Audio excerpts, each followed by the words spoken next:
O volume a gente vai utilizar nos gráficos de 5, 2 e 1 minuto. A gente já falou para você grande parte da maneira, do modo que a gente vai utilizar o volume lá nas primeiras aulas, quando a gente falou do VSA, do Volume Spread Analysis, da análise de preço e volume.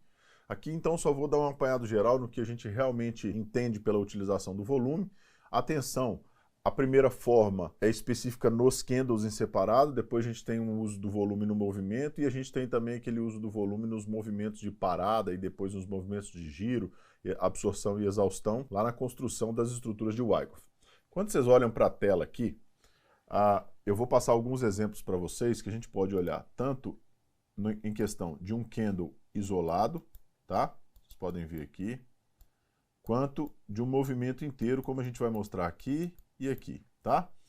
E aí depois eu vou mostrar outros exemplos para vocês. Então, quando eu sinalizo esses dois candles aqui, esse aqui e este aqui, vocês podem ver que ambos têm aumento de volume considerável em relação ao que vinha anteriormente, quando você olha para o mercado já concreto, já feito, né? Já construído. Mas esse primeiro especificamente, vocês podem ver que ele tem um pavio considerável aí na retomada de preços, né? Então, volume aumentado, o que a gente falou lá? Um volume aumentado onde tem um pequeno spread ou onde esse spread também, você nota pelo pavio do candle que teve um retorno de preço muito forte, a gente diz que isso aqui é uma absorção de preços, né? Por quê? Porque você pode olhar pelo pavio como esse aumento de volume teve uma pressão compradora, mas também teve uma pressão vendedora de mesmo tamanho, de mesma pressão, de mesmo impacto no preço. Então, por isso a gente acaba entendendo que isso é uma absorção. Quando o preço anda realmente com alto spread, com um spread alongado e com volume aumentado, igual nesse segundo caso aqui, a gente tem a ideia de que esse movimento, esse candle, né, mas esse movimento dentro desse intervalo de preço, aqui a gente está usando 5 minutos por enquanto, a gente tem a percepção de um movimento de continuidade, ou seja, teve uma regularidade, uma congruência, uma convergência entre o preço e o volume, entre o esforço embutido naquele preço, colocado naquele preço, e o resultado que aquilo provocou. Então isso é coerente, né? Diferente das outras, dos outros aspectos que a gente vai ver. Então aqui a gente tem um movimento de continuidade, tá? Um padrão de continuidade. Aqui em cima eu já mostrei um padrão de absorção. E quando a gente olha esse outro aqui também, ó, a gente entende o mesmo caso desse anterior aqui, ó. Ou seja, olha o tamanho do pavio no retorno de preço, nesse caso aqui, tá? Olha o tamanho do pavio no retorno de preço, olha o tamanho do volume, ou seja, a mesma pressão que o mercado recebeu na venda, ele recebeu na compra, absorvendo esse impacto, segurando esse impacto, fazendo esse movimento parar, tá? E é onde a gente entende lá os volumes de parada, os movimentos de parada. Então aqui também a gente tem uma absorção, né? E por fim, a gente tem também um outro movimento aqui que a gente considera uma absorção, porque a gente tem esses dois, né? Você tem um volume aumentado nesse candle de parada e agora você tem as duas concepções que a gente falou agora do lado uma da outra completando o movimento. Então você tem uma continuidade do movimento aqui. Beleza? Você tem uma absorção aqui também. Você pode olhar pelo candle lá como ele tem um volume um pouco mais aumentado e tem um retorno de preço considerável pelo pavio. Agora, olha que interessante, pessoal. Se a gente olha, deixa eu limpar a tela aqui agora, vocês já entenderam todo esse processo aqui. Se eu limpar a tela aqui agora e pegar o tamanho desse movimento, tá? Com essa expressividade de esforço, e o tamanho desse movimento, com essa expressividade de esforço, ou seja, eu tive um volume aumentado em ambos, mas nesse aqui eu tive um resultado muito menor, inclusive nos candles. Você pode ver que, ao contrário dos outros, que o candle que absorvia era o de maior volume, aqui já não, tá? Aqui você já tem, então, um processo de exaustão. E quando a gente tem um processo de absorções, exaustão, aí rompimento de linha de tendência e tudo mais, e a gente finaliza com isso aqui também, ó. Vocês podem ver, aumento de volume no retorno do preço, ó. Aumento de volume no retorno do preço. E a gente tem um acréscimo de aumento de volume, que eu vou falar para vocês mais adiante do movimento inteiro. Olha para você ver como é que esse volume ele começa a ficar aumentado, justamente no direcional já de alta. Então a gente diz que esse mercado teve um giro de sentimento. Tá? Ou seja, tudo isso aqui corrobora para a nossa leitura e faz a gente entender a hora de entrar, a hora de sair, a hora de repente virar a mão numa posição. Tá? Se a gente for olhar para o movimento inteiro, a gente nota inclusive que existe uma divergência entre o preço e o volume aqui nesse movimento, ou seja, a gente tem uma renovação de mínima a partir dessa região no preço, mas o volume não aumenta. Ou seja, se existe uma continuidade no preço, se ele tem que ir rompendo regiões importantes e esse volume não vai aumentando, vai diminuindo, ao contrário, isso quer dizer que alguém está mentindo para aquela posição, né? Ou seja, alguém está mentindo de uma forma, a gente diz isso por brincadeira, mas o que a gente pode entender é que esse movimento potencialmente está perdendo a força.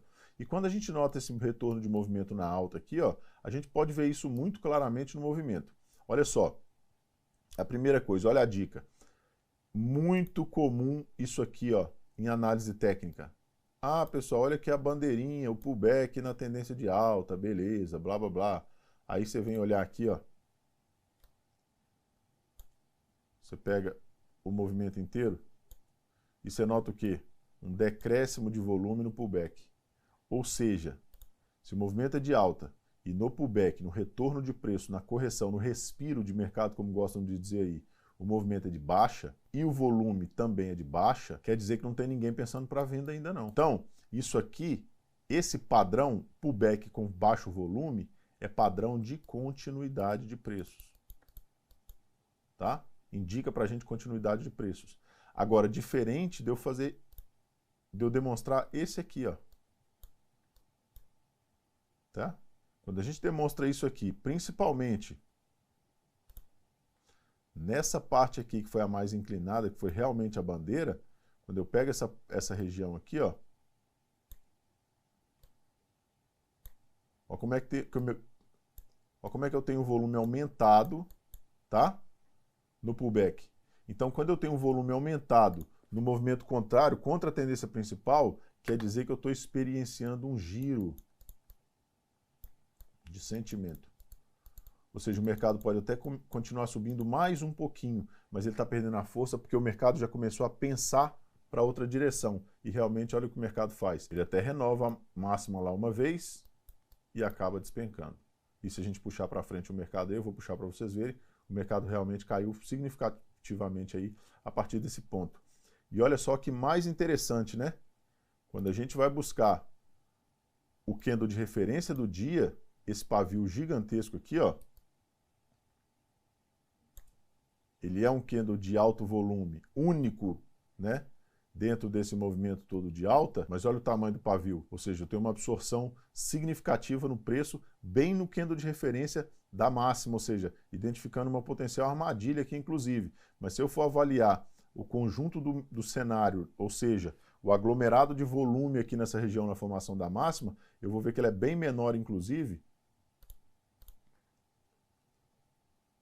do que a quantidade de volume que foi necessária para formar essa máxima aqui, ó, tá?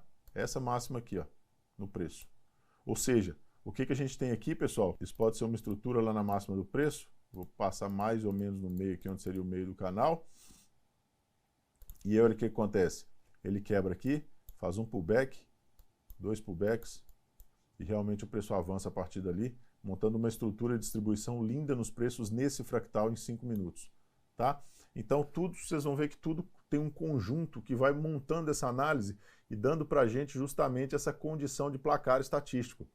Ele vai montando o quebra-cabeça e vai dando pontos para a gente a favor. Ou seja, poxa, nesse movimento de alta aqui, curtinho assim, com a análise simples, preço e volume, não tem mais nada na tela, não estou vendo mais nada na tela. Tá? Agora imagina, eu vi um processo de continuidade a partir dessa bandeira, tudo bem, continuei comprado, chegou aqui o mercado girou, eu saí da posição, aí o mercado fez um volume aumentado na formação dessa máxima.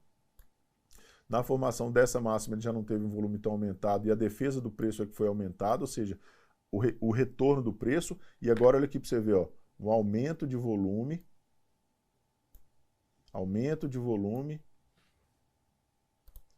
justamente nos movimentos de baixo. Ó.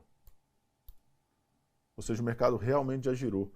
O mercado está dizendo para a gente o que fazer. O mercado está dizendo para a gente a intenção que os players têm dentro dele. O mercado está contando, os preços estão contando para a gente o seguinte: esses caras, esses grandes caras que manipulam o mercado, que dirigem o preço, que provocam um deslocamento no preço, esses caras agora estão pensando para baixo. O que você vai fazer? Você vai seguir esses caras. E aí fica muito mais eficiente a sua análise. Então a gente está juntando justamente a análise de preço e volume, e eu, por coincidência aqui, acabou havendo a formação de uma estrutura de distribuição. Eu nem tinha percebido essa estrutura quando eu estava analisando a imagem aqui para mostrar para vocês. Percebi agora durante a aula. Tá? E vamos passar para frente. Olha lá como é que o mercado realmente desaba depois disso. Ó.